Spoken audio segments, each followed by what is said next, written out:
how much do you love yourself? Because if you understand the value of self-love,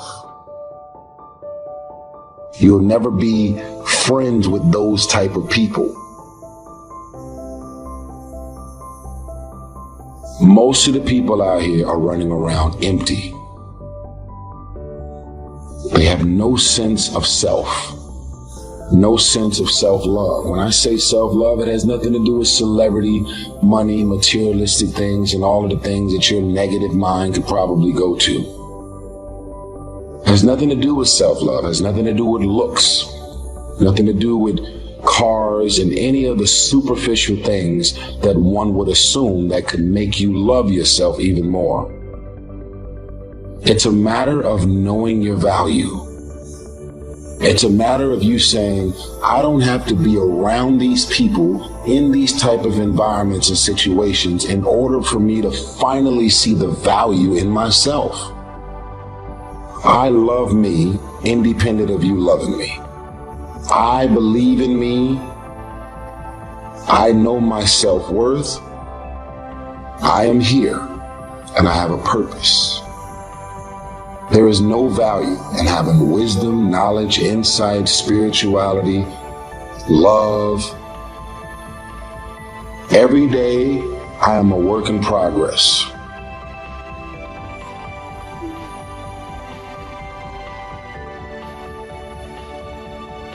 A person who can forgive nothing is a person who's totally destroyed psychologically and emotionally.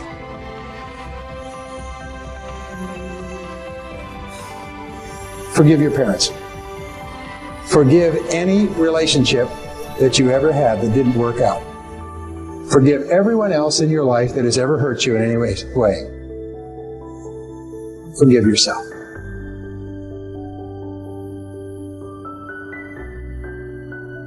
Forgiveness is giving up the hope that the past could be any different. I think for myself, and I know many of you, you think forgiving means accepting what has happened to you. Well, it is accepting that it has happened to you. Not accepting that it was okay for it to happen. It is accepting that it has happened, and now what do I do about it? Forgiving is giving up the hope, not holding on, hoping, wishing that it could have been any other way than it actually was. Giving up the hope that the past could be any different. And when I got that, I think it took me to the next level of being a better person, because I don't hold grudges for anything or any situation, and neither should you. It's letting go so that the past does not hold you prisoner, does not hold you hostage.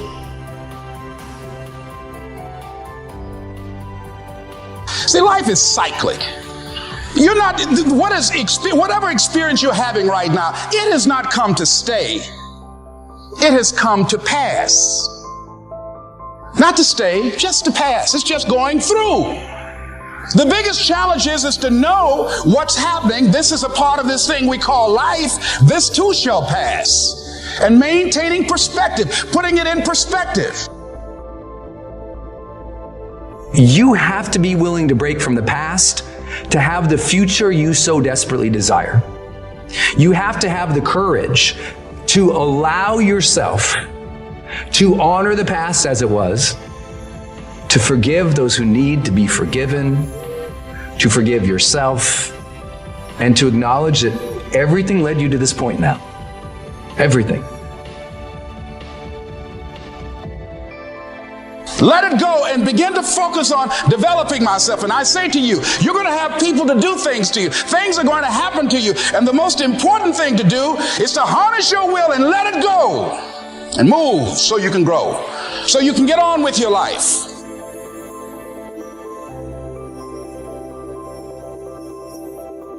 It doesn't matter about what happens to you. What matters is, what are you going to do about it? What are you going to do now, Les? But if you want to begin to move into your own personal greatness, if you want to begin to really enjoy a happy, successful, healthy life, you've got to be willing to go against the tide. You've got to be willing to harness your will. So as you're in the process of reinventing your life, write a description of the kind of person that you want to be. What are the things that you must overcome?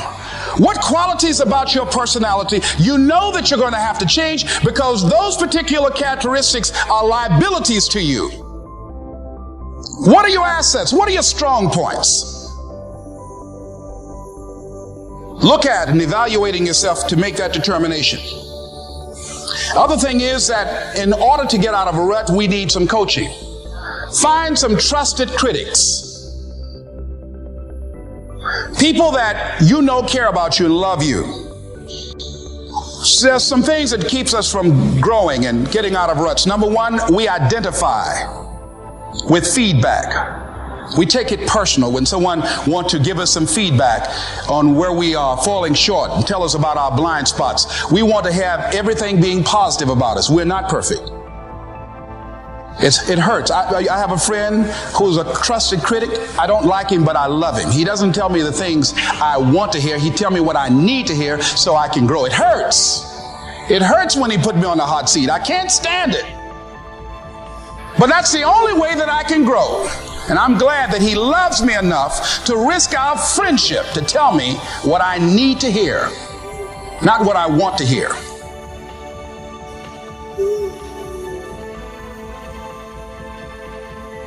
High performers are not dissatisfied strivers. They're not. They're happy. High performers are happier than their peers.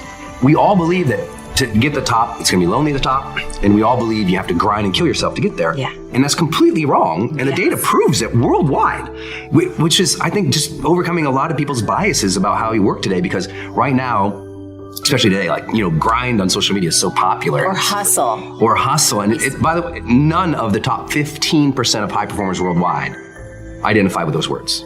They literally don't. We asked them, we did a whole keyword analysis. Yep. This was actually pretty cool. And high performers explicitly say, these are the three driving feelings. If we said there was a high performance state, it's driven from these three things. Number one, full engagement. Yes. Number two, joy. Yes. And number three, confidence. Yes. That's what they relate with, okay? That's where it's coming from. It's a joyous journey, not a dissatisfied one. And I had this conversation in the book because I kind of maybe frame it this way. Each of these chapters opens with a vignette of somebody I worked with or a situation that I was in that demonstrated high performance. In this particular situation, I'm walking on a stage, thousands of people, after a very famous musician was out there and was telling the audience that person's secret to success. Remember, thousands of people. Yes. Their secret to that person, their whole speech, their secret to success was never settle.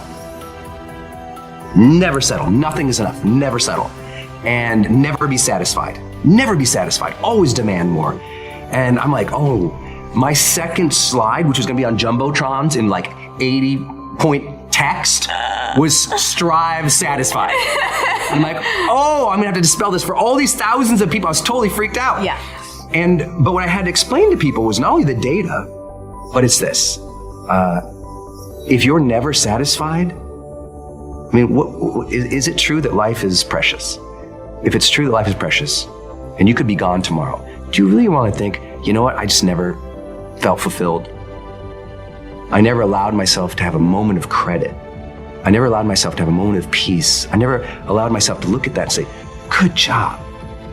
That's not the way to live life. Right. I think just at a spiritual level, it's a bad move. And this book doesn't really go into a lot of that. It's more about the science and the heart stuff. But I think it's really important that people realize your job is to strive satisfied.